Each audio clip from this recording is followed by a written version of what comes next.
రాష్ట్రంలో ఏదైనా ఒక ప్రాంతానికి మాజీ ముఖ్యమంత్రి వర్యులు వైఎస్ఆర్సీపీ నాయకులు శ్రీ వైఎస్ జగన్మోహన్ రెడ్డి గారు ఒక కుటుంబాన్ని కలవడానికి వెళ్ళినా లేదు ఇంకేదైనా ఒక కార్యక్రమం మీద వెళ్ళినా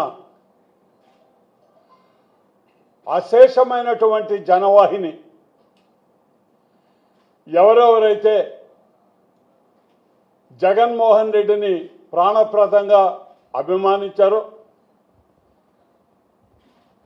ఆయనతో కలిసి నడవాలనుకున్నారో వేలాదిగా ప్రజలు తరలి వచ్చి ఆయన వచ్చినటువంటి ప్రాంతంలో ఆ చుట్టుపక్కల గ్రామాల నుంచి కానివ్వండి, ఒకవేళ టౌన్లు ఉంటే ఆ టౌన్ పొలిమేరల నుంచి కానివ్వండి, అసంఖ్యాకమైనటువంటి జనం రావటం అనేది బహుశా ప్రస్తుత పాలక వర్గం కూటమి నేతలకి మింగుడు పడినటువంటి అంశంగా మారిందని మేము ఈ సందర్భంగా చెప్పాల్సి వస్తుందండి. ఎందుకంటే అధికారంలో లేకపోయినా అధికారంలో ఉన్నటువంటి ప్రముఖులకి రానటువంటి జనం, ఆ జన సమూహం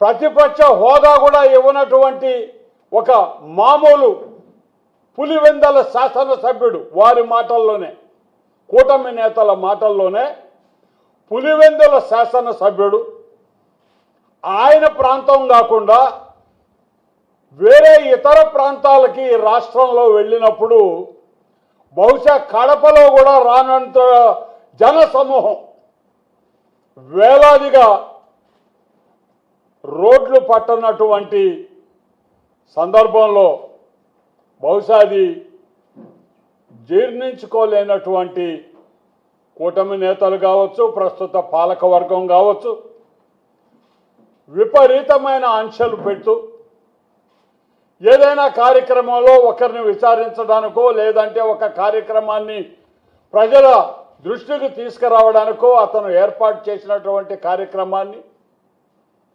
ఏ విధంగా అయినా సరే జన సమూహాలు అక్కడ లేకుండా ఆ ప్రోగ్రామ్ని కానీ ఆ కార్యక్రమాలని కానీ ఫెయిల్ చేయాలనేటటువంటి ఒక ఆలోచనతో కుట్రపూరితంగా వ్యవహరిస్తున్నటువంటి ఈనాటి కూటమి ప్రభుత్వం యొక్క వికృత చేష్టలు మొత్తం ప్రజానీకం గమనిస్తున్నారండి. కొంతమంది అయితే జనాన్ని తోలుకొని వస్తున్నారు, డబ్బులు ఇచ్చి తీసుకొని వస్తున్నారని అంటున్నారు. మేము ఒకటే అడుగుతున్నాం, ఒక్కసారి మీరు అసలు ఈ పోలీసు ఆంక్షలు పెట్టడమే మీ మనసుల్లోకి వచ్చినటువంటి ఆ భయం వ్యక్తం అవుతుంది తప్ప వేరొకటి కాదని నేను ఈ సందర్భంగా మనవి చేస్తున్నా. ఎంతమందిని తోలుతారయ్యా? ఎంతమందికి డబ్బులు ఇస్తారండి? 50,000 మంది, 60,000 మంది పల్లెటూర్ల నుంచి ఎవరికి వాళ్ళు వచ్చే జనాలకి డబ్బులు ఇచ్చి తోలుకోవాల్సిన కర్మ బహుశా మా నాయకుడు జగన్మోహన్ రెడ్డి గారికి లేదు, అటువంటి పరిస్థితి రాదు అని కూడా ఈ సందర్భంగా మనవి చేస్తున్నాం. మరి ఇంత ప్రజలు అధికారంలో లేకపోయినా వేళల్లో ఇతనికి రావటం ఏమిటి అని ఎక్కడికక్కడ ఆంక్షలు విధించడం మొదలుపెట్టారు. మీరు ఒక 3 వాహనాల్లోనే రావాలి, ఒక 100 మంది లోపే ఉండాలి. ఎవరండి? జగన్మోహన్ రెడ్డి గారు చెప్పారా? ఇదిగో పలానా ఊరు నుంచి ఎంతమంది, పలానా ఊరు నుంచి ఎంతమంది రాండి అని చెప్పి జగన్మోహన్ రెడ్డి గారు చెప్తారా? ఆయన పోతా ఉన్నాడు. ఆయన చూడాలనుకున్నవారు, ఆయనకు మద్దతు తెలిపిన వారు, ఆయన మీద అభిమానం ఉన్నవారు, కార్యకర్తలు ఎవరి పిలుపు కావాలి వీళ్ళకి? ఎవరి పిలుపు అవసరం లేదండి. ఆయన్ని చూడడానికి వేల సంఖ్యలోనే ప్రజానికం కదిలింది ఈరోజు. ఈ కూటమి నేతలు ఏవైతే బూటకపు హామీలు ఎన్నికల్లో ఇచ్చి ప్రజల్ని మోసం చేశారో, సంవత్సర కాలం తర్వాత మోసపోయాము మనం అని తెలుసుకున్నటువంటి ప్రజానీకం ఆ రోజు 5 సంవత్సరాలు చెప్పిన మాటకు కట్టుబడి మనకు అండగా నిలిచినటువంటి వ్యక్తి జగన్మోహన్ రెడ్డి అని ఆయన మీద అభిమానంతో ఆయన్ని చూడడానికి ప్రజానీకం పోతూ ఉంటే అది జీర్ణించుకోలేనటువంటి పరిస్థితిలో ఈరోజు కూటమి ప్రభుత్వం ఉంది. ఈరోజు పొదిలి, అదేవిధంగా సత్తెనపల్లి ఇటువంటి ప్రాంతాల్లో ఆయన పర్యటించినప్పుడు దురదృష్టవశాత్తు ఆ కాన్వాయ్లోని ఒక వాహనానికి ఒక వ్యక్తి తగిలితే దాన్ని మసిబూసి మారేడుకాయంత చేసి జగన్మోహన్ రెడ్డి హత్య చేశాడు, ఒక వ్యక్తిని కారు కింద తొక్కిచ్చాయని చెప్పి ఏకంగా అతని మీద కేసే బుక్ చేయటం జరిగింది. మరి అది ఆయన కారో ఇంకొకరి కారో పక్కన పెట్టండి, మామూలుగా మనమైనా కూడా కారులో పోతున్నప్పుడు యాక్సిడెంట్ అయితే ఎవరు డ్రైవ్ చేస్తున్నారనే దాని మీద కేసు రాయటం జరుగుతుంది. కానీ కారులో ఎంతమంది ఉన్నారో అంతమంది పేర్లు పెట్టరయ్యా. కానీ ఇక్కడ ఇబ్బందుల పాలు చేయాలి, ఈ వ్యక్తిని ఇబ్బందుల పాలు చేయాలి, ఇతని వెనుకున్నటువంటి అభిమానుల్ని ఇబ్బందుల పాలు చేయాలనేటటువంటి ఆలోచనతో విచక్షణ రహితంగా పోలీస్ కేసులు బనాయించడం జరుగుతుంది.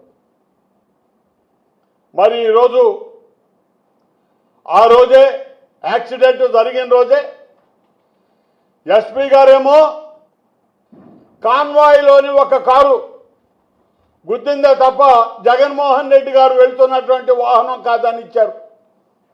ఆయన ఇచ్చిన స్టేట్మెంటే అధికారికంగా. తర్వాత 3 రోజుల తర్వాత ఒక వీడియో కేవలం కారు టైర్ కింద ఒక వ్యక్తి తల ఉన్నట్టుగా చిత్రీకరించి ఇది జగన్మోహన్ రెడ్డి కారు కింద తల నలిగింది అని చెప్పి ఒక రిపోర్టు తయారు చేసి జగన్మోహన్ రెడ్డి గారి మీద కేసు రాయటం జరిగింది. ఆయన ఒక ముద్దాయి, దాంట్లో A2. మరి ఈరోజు ఎవరు కూడా ఈ ఆలోచన వస్తున్నప్పుడు గతంలో ఎస్పీ గారు ఇచ్చిన స్టేట్మెంట్కి 3 రోజుల తర్వాత ఇచ్చినటువంటి స్టేట్మెంట్కి ఉన్నటువంటి వ్యత్యాసం, యాక్సిడెంట్ అయిపోయిన తర్వాత అరగంట సేపు కూడా స్మారకంలో ఉండి నిదానంగా ఉండి మాట్లాడగలుగుతున్నటువంటి పరిస్థితిలో ఉన్నటువంటి ఆ బాధితుడు ఆయన మాట్లాడుతున్న సందర్భంగా తీసినటువంటి వీడియో క్లిప్పింగ్స్ ఉన్నాయి. వెంటనే హాస్పిటల్కి తరలించండి అని వైఎస్ఆర్ కాంగ్రెస్ పార్టీ కార్యకర్తలు, అభిమానులు అక్కడ చెప్తే పోలీసులు అది ఏమీ లెక్క చేయకుండా అరగంట సేపు అతన్ని అక్కడనే పెట్టి తర్వాత తీసుకువెళ్ళేటటువంటి దాఖలా ప్రత్యక్షంగా కనపడతా ఉంది వీడియోలో. అంబులెన్స్లో కూడా అతను క్లియర్గా మాట్లాడుతున్నటువంటి సందర్భం ఉంటే అంబులెన్స్ దిగేటప్పటికి జగన్మోహన్ రెడ్డి గారు హంతకుడైపోయాడండి. కానీ ఆ వీడియో ఏమన్నా ఒరిజినల్దా అంటే ఆర్టిఫిషియల్ ఇంటెలిజెన్స్ సహకారంతో ఏర్పాటు చేసినట్టుగా అది అనుమానాస్పదంగా ఉన్నటువంటి వీడియో. ఒక కుట్రపూరితమైనటువంటి ఆలోచన కూటమి ప్రభుత్వం చేసిందా అనేటటువంటి అనుమానం ఈరోజు ప్రజల్లో కూడా ఉంది. ఎందుకంటే పంచనామాలో మరణానికి కారణంగా అయ్యేటటువంటి గట్టి దెబ్బలు కానీ, చీలిపోవటం కానీ, తల నుజ్జుగా పగిలిపోవటం కానీ ఇవేమీ లేవండి. సాధారణమైనటువంటి గోక్కున్న దెబ్బలు, దవడ నలిగిన దెబ్బ చూపిస్తూ ఉన్నారు కదప్ప తల తెగటమో గొంతు తెగటమో ఇటువంటివి ఏవి కూడా అక్కడ లేవు. ఎందుకంటే ఆ బాధితుడు బాగా మాట్లాడుతున్నాడు. మరి ఎవరిని మోసం చేయడానికి, ఎవరిని ఇబ్బంది పాలు చేయడానికి ఇటువంటి ఆలోచనలు మరి పాలకవర్గం చేస్తుందేనంటే వాళ్ళకు ఒక్కటే కనపడుతూ ఉందండి, వేల సంఖ్యలో వాళ్ళకి రానటువంటి జనం, వాళ్ళు ఊహించని స్థాయిలో ఈరోజు జగన్మోహన్ రెడ్డి కాలు తీసి రోడ్లో పెడితే ఒక ప్రభంజనమైనటువంటి ఆ దృశ్యాన్ని వాళ్ళు చూసి కూడా ఓర్చుకోలేనటువంటి పరిస్థితులు ఉన్నాయా అని చెప్పి అందరికీ కూడా అనుమానం కలుగుతూ ఉంది. ఈరోజు అదే పోలీసు వారు అక్కడ ఉన్నటువంటి డాక్టర్స్ ఎవరైతే పోస్ట్ మార్టం చేస్తే వాళ్ళ అభిప్రాయం కూడా తీసుకోండి. 4 టన్నుల వెహికల్ తల మీద ఎక్కితే ఏమి కాదా, చితికిపోయి ఉంటే అక్కడే నుజ్జు అయిపోయి ఉండాలి, మాట్లాడే పరిస్థితి ఉండదు. అయినా కూడా ఇది జగన్మోహన్ రెడ్డి గారి కారే, జగన్మోహన్ రెడ్డి గారు తొక్కించిన వ్యక్తే చచ్చిపోయినాడు కాబట్టి జగన్మోహన్ రెడ్డి గారు హంతకుడు. అయ్యా మేము ఒక్కటే అడుగుతున్నాం, చంద్రబాబు నాయుడు గారు ఆయన గతంలో ముఖ్యమంత్రిగా ఉన్నా లేకపోయే సంగతి అటు ఉంచండి, ముఖ్యమంత్రిగా ఉన్నటువంటి పరిస్థితుల్లోనే ఆయన అధికారంలోనే ఆయన ఎక్కడ ఏ కార్యక్రమం చేసినా మనుషులు ఎవరు చనిపోలేదా అని అడుగుతున్నాం. రాజమండ్రి పుష్కరాలు కావచ్చండి, ఆయనే ఉన్నాడు, పర్యవేక్షకుడు ఆయనే, పరిశీలకుడు ఆయనే, అక్కడే ఉండి ఆయన యంత్రాంగం మంత్రాంగం అంతా అక్కడ చేరి నభూతో నభవిష్యత్తులాగా చేస్తున్నాం అన్న చోటే 29 మంది కేవలం ఆయన ఫోటోషూట్ల కారణంగా చనిపోయిన రోజు పెట్టారా కేసు అని అడుగుతున్నా. వారిని కూడా బాధ్యులు చేయాలి కదా, మరి అటువంటిది ఏమి జరిగిన దాఖలా లేదని. మరి అదేవిధంగా కందుకూరులో సభ జరుగుతున్న రోజుల్లో 8 మంది మృత్యువాత పడినటువంటి సందర్భంలో ఆయన సభకు వచ్చిన వారు కాదా వాళ్ళు? మరి ఆ రోజు కేసు లేదేమండి? మరి అదేవిధంగా గుంటూరులో చీరలు పంపే కార్యక్రమం, ఆ పంపిణీ చేసే కార్యక్రమంలో ఒక 3, మరి దాని తర్వాత మళ్ళీ మొన్న ఇటీవల తిరుమల 6 మంది, అది అయిపోయిన తర్వాత సింహాచలంలో గోడ కూలి 8 మంది. ఎవరెవరి మీద ఎంతమంది మీద మీరు కేసులు పెట్టారండి? సింహాచలంలో ఎవరి మీద కేసులు పెట్టారు మీరు? మంత్రాంగం అంతా మీదే.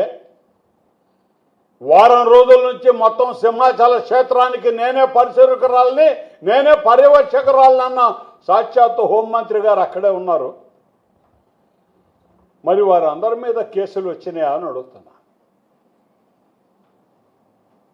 మరి ఒక కాన్వాయ్లో జరిగినటువంటి ఒక దురదృష్టకర సంఘటనని ప్రతిపక్ష నాయకుడికి మీరు అంటగట్టి ఆయన కూనికోరు అని చెప్పి మాట్లాడతారా? ఎంతవరకు న్యాయమండి ఇది? మరి ఇన్ని కేసులు మేము చెప్పాము. ఇప్పుడు వీటన్నిటిలో కూడా చంద్రబాబు నాయుడు గారు కూడా వారి పేరు కనీసం A2లో లేకపోయినా A7 A8లో అయినా ఉండాలి కదా, మరి ఎక్కడా లేదేవయ్యా. ఎందుకనే చెప్తున్నామండి, ఒక కార్యక్రమానికి ఒక నాయకుడు వచ్చేటప్పుడు ఆ నాయకుడిని అభిమానించే వాళ్ళు కావచ్చు, ఆయన ఉన్నటువంటి పార్టీకి సంబంధించినటువంటి కార్యకర్తలు కావచ్చు, నాయకులు కావచ్చు, వీళ్ళెవరికి కూడా పిలుపు అవసరం లేదయ్యా. అభిమానించిన వ్యక్తి వస్తున్నాడంటే పోయి కనపడేదానికి వెళ్తారు. అది 100ల్లో కావచ్చు, 1000ల్లో కావచ్చు. 1000ల్లో మీకు రావటం లేదు. చంద్రబాబు నాయుడు గారు రోడ్లోకి వస్తే వేలాదిగా జనం అక్కడ లేరని మేము మాట్లాడటం లేదండి. రావాల్సినటువంటి అవసరమే లేదు. ఎవరిష్టం వాళ్ళది. చూడాలనుకుంటే 1,00,000 మంది వస్తారు చంద్రబాబు నాయుడు గారిని, ఎవరు వద్దన్నారు? పవన్ కళ్యాణ్ గారిని చూడడానికి కొన్ని లక్షల మంది వస్తారంటే ఎవరు వద్దన్నారు. కానీ జగన్మోహన్ రెడ్డి గారికి మాత్రం రాకూడదు. ఆయనకి అంత జనం రాకూడదు, ఆయన పేరు మారుమోగకూడదు, ఆయన పేరే వినపడకూడదు. కేవలం ఒక అనామకుడాల వాళ్ళు చెప్పే విధంగా పులివెందల ఎమ్మెల్యే లాగా ఊరికే ఒక కారులో ఒక ఇద్దరితోనో ముగ్గురితోనో పోయేవాళ్ళు కూడా గుర్తుపట్టనంతగా ఆయన పోయి ఆ కార్యక్రమం చూసి వచ్చేయాలనా? ఏం మాట్లాడుతున్నారండి మీరు? అభూత కల్పనలతో మీరు చేసినటువంటి అరాచకాలతో అధికారంలోకి వచ్చారండి మీరు. సాక్షాత్తు ఎన్నికల కమిషన్, ఈ రాష్ట్ర ఎన్నికల కమిషన్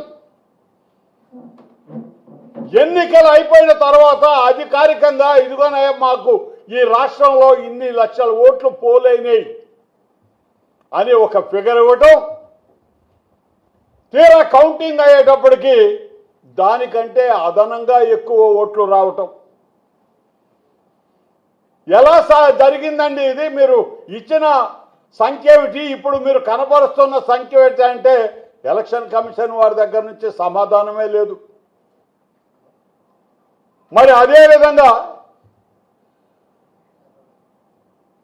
సుప్రీంకోర్టుకి ఇచ్చినటువంటి నివేదికను చూస్తే ఆంధ్ర రాష్ట్ర ఎన్నికల కమిషన్ వారు ఇచ్చినటువంటి నివేదిక రాష్ట్రంలో కొన్ని పొరపాట్లు జరిగాయి, భవిష్యత్తులో ఎన్నికల విధానంలో ఆ తప్పులు చేయము అని చెప్పి వారు నివేదికిస్తున్నారు. ప్రకాశం జిల్లాలో బాలినేని శ్రీనివాసరెడ్డి గారు 5 లక్షల రూపాయలు కట్టి ఒక్కసారి వీవీప్యాట్స్ లెక్క పెట్టండి అని కోర్టుకు వెళ్ళిన తర్వాత సుప్రీం న్యాయస్థానం అవి లెక్క పెట్టండి అని చెప్పి ఇచ్చిన తర్వాత కేవలం 10-15 రోజుల్లోనే ఆ వీవీప్యాట్స్ అన్ని మేము డిస్ట్రాయ్ చేసేసామని చెప్పి ఎన్నికల కమిషన్ వారు ఇచ్చినటువంటి వివరణ చూడండి. ఇవన్నీ చూసిన తర్వాత ఈవీఎం మాయాజాలంతో మీరు అధికారంలోకి వచ్చారని మేము అంటే పొరపాటు ఎలా అవుతుందండి? ఎందుకంటే ఎన్నో ప్రశ్నలకి సమాధానం లేకుండా, సమాధానం ఇవ్వకుండా, సమాధానం రాకుండానే మీ ప్రభుత్వం ఏర్పాటైంది అని చెప్పి సందర్భంగా మనం చేస్తున్నాం. మరి ఈరోజు మీ ప్రభుత్వాన్ని అంగీకరించి మీరు అనుకున్న విధంగా ఒక పులివెందల ఎమ్మెల్యే స్థాయిలోనే ఆ నాయకుడు సంచరిస్తూ ఉంటే మీకు అది కూడా కష్టమైపోయింది. మీరు ఇచ్చిన బూటకపు హామీలు ఏవైతే ఉన్నాయో ఏవీ నెరవేర్చకుండా సంవత్సర కాలం గడిచిన తర్వాత ఎప్పుడైతే వైఎస్ఆర్ కాంగ్రెస్ పార్టీ ప్రతిపక్షంలో ఉంది కాబట్టి బాధ్యతాయుతంగా మీరిచ్చినటువంటి బూటకపు హామీలు వాటిల్ని మీరు సంవత్సర కాలం అయిపోయింది, ఇకనైనా మీరు వాటిల్ని ప్రజలకు అందించాలి అని చెప్పి అడిగితే నాలుక మందం అని అడుగుతున్నారండి. నాలుక మందం ఏందయ్యా? మీరే కదా చెప్పారు. 15,000 అన్నారు, 13 చేశారు. ఒక సంవత్సరం ఉంది ఎగ్గొట్టారు. నాలుక మందమా అది? మీ చెయ్యి మందమా? జగన్మోహన్ రెడ్డి గారు ఇచ్చిన ప్రతి ఒక్క పథకాన్ని మేము కొనసాగిస్తూ అంతకంటే మెరుగైన విధంగా మేము మీకు పథకాలు ఏర్పాటు చేస్తామని చెప్పిన తర్వాత జగన్మోహన్ రెడ్డి గారు ఇచ్చినటువంటి పథకాలు ఊసు ఈరోజు ఏమన్నా మీకు గుర్తుందా అని చెప్పి వైఎస్ఆర్ కాంగ్రెస్ పార్టీ మిమ్మల్ని అడిగితే నాలుక మందం అంటారా? ఎందుకంటారండి? మీరు ఇచ్చిన సూపర్ 6, సూపర్ 7 అడగరా? ప్రజలు కూడా అడుగుతారండి. ఖచ్చితంగా ప్రజల్లోకి వైఎస్ఆర్ కాంగ్రెస్ పార్టీ మొత్తం కదిలి గ్రామీణ ప్రాంతాల్లో సైతం ఇంటింటికి వెళ్ళి మీరు చెప్పినటువంటివన్నీ గుర్తు చేస్తుంది. తప్పకుండా ప్రజలే మిమ్మల్ని ప్రశ్నించే విధంగా మీరు చేసిన బూటకపు హామీలు ఏ విధంగా మీరు ప్రజల్ని ఎంత అందంగా మోసం చేసినటువంటి పరిస్థితి కూడా ప్రజలకు చెప్పాల్సిన బాధ్యత ప్రతిపక్షంగా మా మీద ఉందని మనవి చేస్తున్నా. మరి దానికి ఆంక్షలు ఎందుకు వస్తున్నాయి అని అడుగుతున్నా. వస్తున్నాడు, రేపు 3వ తేదీ నెల్లూరు జిల్లాకు వస్తున్నాడు ఆయన. ఆపవయ్యా, నువ్వు ఎంతమందిని ఆపుతావో చూస్తా. ఆయన చూడ్డానికి వచ్చే వాళ్ళని మీరెక్కడ ఆపగలరు? ఆపండి. మీరు వచ్చే అభిమానులను కానీ, కార్యకర్తల్ని కానీ, నాయకుల్ని కానీ ఎంతమందిని ఆపగలరు? నెల్లూరు జిల్లాకు 3వ తేదీ జగన్మోహన్ రెడ్డి గారు రావటం జరుగుతూ ఉంది. మీ ఆంక్షలు ప్రజలు ఎంతవరకు ఒప్పుకుంటారో కూడా చూస్తామండి. మొన్న పెట్టారు మీరు ఆంక్షలు, సత్తెనపల్లిలో పెట్టారు, పొదిల్లో పెట్టారు. ప్రజలు అంగీకరించలేదయ్యా మీరు పెట్టిన ఆంక్షల్ని. అంగీకరించకుంటేనే వేలాదిగా కార్యకర్తలు జనం వచ్చారు ఆయన్ని చూడడానికి. ఈరోజు నెల్లూరుకు వస్తున్నాడు ఆయన 3వ తేదీ. ఎవరు కూడా డబ్బులు ఇచ్చి పిలవటంలా, వాళ్ళకే వాళ్ళు స్వచ్ఛందంగా ఎప్పుడు వస్తున్నాడు జగన్మోహన్ రెడ్డి అని ప్రజలు అడుగుతూ ఉంటే ఈరోజు మేమందరం కూడా ఆయన రాక కోసం ఎదురు చూస్తున్నాం. మరి ఈరోజు మీరు పెట్టినటువంటి కేసులు, అక్రమ కేసులు, ఎన్ని కేసులు పెట్టారండి ఒక్కొక్కరి మీద? జగన్మోహన్ రెడ్డి గారు 5 సంవత్సరాలు పరిపాలించారండి. రాజశేఖర్ రెడ్డి గారు అంత ముందు చేశారయ్యా. స్వయంగా రాజశేఖర్ రెడ్డి గారు అడిగిన సందర్భం అసెంబ్లీలో మరి ఆ నేతలకు గుర్తుందో లేదో, బాలకృష్ణ గారి ఇంట్లో 2 చనిపోతే ఎవరు నీకు నిలబడ్డారు అని చెప్పి చంద్రబాబు నాయుడిని నేరుగా రాజశేఖర్ రెడ్డి అసెంబ్లీలో అడిగితే తలదించుకున్నది చంద్రబాబు నాయుడు గారు కాదా? మరి ఆ రోజు నుంచి పిచ్చోడని సర్టిఫికేట్ తెచ్చుకొని కోర్టు బయటకు తప్పుకొని వచ్చినటువంటి వ్యక్తి బాలకృష్ణ కాదా? ఆయనకి మైండ్ సరిగ్గా ఉండదంట, సర్టిఫికేట్ ఉంది. ఇటువంటి ఆలోచనతో మీరొచ్చి మా ఓటమిని అంగీకరించి ప్రజలు మమ్మల్ని ఎక్కడో కోపం వచ్చి ఆపినారు, మళ్ళీ వాళ్ళని సంతృప్తి పరిచే విధంగా మేము ప్రవర్తించి మళ్ళీ మేము ప్రజల ఆదరణ తీసుకోవాలనే ప్రయత్నంతో జగన్మోహన్ రెడ్డి గారు రోడ్లోకి వస్తుంటే లేనిపోని అబండాలు వేసి ఆంక్షలు పెట్టి అతన్ని దుర్మార్గుడిగా చిత్రీకరించాలనేటటువంటి మీ ఆలోచన విధానం ఎంత దారుణంగా ఉంది ఒక్కసారి ప్రజల్ని కూడా గమనిస్తామని అడుగుతున్నాం. మరి ఈరోజు ఈ కార్యక్రమాలన్నీ కూడా తెలుగుదేశం ప్రభుత్వం కావచ్చు, ఈ కూటమి నేతలు కావచ్చు, వారు ఇచ్చినటువంటి హామీలు ఏవైతే ఎంతవరకు వాళ్ళు అమలు చేస్తారో అదేందో P4 అంట చెప్పాడు ఆయన. అదేందో చిన్నపిల్లకాయలకి ప్లే స్టేషన్లు ఉంటాయి, PS 1, 2, 3, 4 అని. అట్లా ఇతను ఈ 13,000 వేసాడు, మిగతాంతా P4కి అనుసంధానం అన్నాడు. ఒకటే మాట అయిపోయింది, ఆడికి నేను ఇచ్చేసా. Super 6 ఇచ్చేసా, super 7 ఇచ్చేసా. ఎక్కువగానే మాట్లాడారు, ఇక మళ్ళీ దాని గురించి నాలుక మందం తీస్తారా అన్నట్టుగా చెప్తున్నాడు ఆయన. P4లో ఏమిచ్చావో చెప్పగలవా? చెప్పండి, మేము అడుగుతాం భవిష్యత్తులో. ఇది P4లో ఏం చేశారు, ఏమిచ్చారు,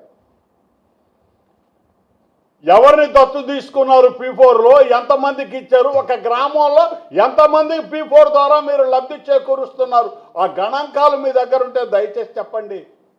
మేము కూడా సపోర్ట్లు కొడతాం. బాగా చేశాడా, ఇది కొత్త విధానం ఏందో పట్టుకొని వచ్చినాడు ఈయన. కానీ ఇది కాదండి, మొహమాటం లేకుండా నిర్భీతిగా ఎన్నికల ముందు నోటికొచ్చినట్టు చెప్పి ప్రజలను ఆశపెట్టి ఓట్లు వేయించుకున్న తర్వాత అదే రకంగా ఈవీఎంల మాయాజాలంతో పదవుల్లోకి వచ్చిన తర్వాత ఈరోజు అన్ని హుష్కాకి అని చెప్పే మీ విధానం కన్నా జగన్మోహన్ రెడ్డి గారు 5 సంవత్సరాల కాలంలో పరిపాలనలో అతను చెప్పినటువంటివి ఎంతవరకు అతను నెరవేర్చాడు అనేది ఖచ్చితంగా ప్రజలు గమనిస్తారండి రేపు. అందుకే వస్తున్నారయ్యా జనం. ఊరికే ఎందుకు వస్తారు? జగన్మోహన్ రెడ్డి గారు దుర్మార్గుడైతే ఊరికే ఎందుకు వస్తారయ్యా? వేళల్లో వస్తూ ఉన్నారు జనం. అంటే మేము మోసపోయినావా అని చెప్పి చెప్పడానికే వస్తున్నారు. చూద్దాం రేపు నెల్లూరు. మొత్తం జిల్లాకు సంబంధించిన కార్యకర్తలు నాయకులు ఎవరు వాళ్ళ ఇష్టం, ఎవరు చూడాలనుకుంటే వాళ్ళు వస్తారా, ఆయన్ని ఏ ఆంక్షలు ఆపగలవో చూస్తాము. అది కూడా అందుకనే మనవి చేస్తున్నా, ఇటువంటి దారుణమైనటువంటి పద్ధతులకి స్వస్తి పలకమని చెప్తున్నా. ఇటువంటి ఆంక్షలు కానీ అక్రమ పోలీస్ కేసులు కానీ ఎన్ని కేసులండి, ఎన్ని కేసులు పెట్టారు జిల్లా అధ్యక్షుడు కాకాని గోవర్ధన్ రెడ్డి గారి మీద, ఎన్ని పీటీ వారెంట్లు దొరుకుతూ ఉంటాయండి. ఈ ప్రసహనం దొరుకుతూనే ఉంటుంది జిల్లాలో, ప్రతి జిల్లాలో దొరుకుతూ ఉంది. మన జిల్లాలో కూడా అది మొదలుపెట్టారు, అది జరుగుతూనే ఉంటుంది. ఇంకా చాలామంది మీద కూడా వస్తాయి కేసులు. ఇంకా 4 సంవత్సరాల కాలం ఉంది కాబట్టి. కానీ అంతిమ నిర్ణయం రేపు ప్రజలు చూసేది, ఎవరు మాట మీద నిలబడ్డారనేది చూసిన రోజు వారిచ్చేటటువంటి నిర్ణయానికి తప్పనిసరిగా వైఎస్ఆర్ కాంగ్రెస్ పార్టీ కట్టుబడి ఉంటుంది. మరి ఆ సందర్భంగానే రేపు ఇటువంటి అభూత కల్పనతో మీరు నాయకుల్ని కేసులు పెట్టి జగన్మోహన్ రెడ్డి గారిని భయపెట్టాలనుకుంటే అది సాధ్యమయ్యే పని కాదని చెప్పి మనవి చేస్తూ, వైఎస్ఆర్ కాంగ్రెస్ పార్టీ ముఖ్యంగా నెల్లూరు రూరల్ నియోజకవర్గానికి సంబంధించినటువంటి నాయకులు కానీ కార్యకర్తలు ప్రతి ఒక్కరు కూడా జగన్మోహన్ రెడ్డి గారికి అండగా నిలబడి మేమందరం ఆయన అడుగుజాడల్లో నడుస్తాము. రేపు మేమందరం కూడా ఆ మహావ్యక్తికి, మా నాయకుడికి ఖచ్చితంగా మా కార్యవర్గం అంతా స్వాగతం పలుకుతుంది అని చెప్పి మనవి చేస్తూ అందరికీ నమస్కరిస్తూ సెలవు తీసుకుంటున్నాను. Yeah.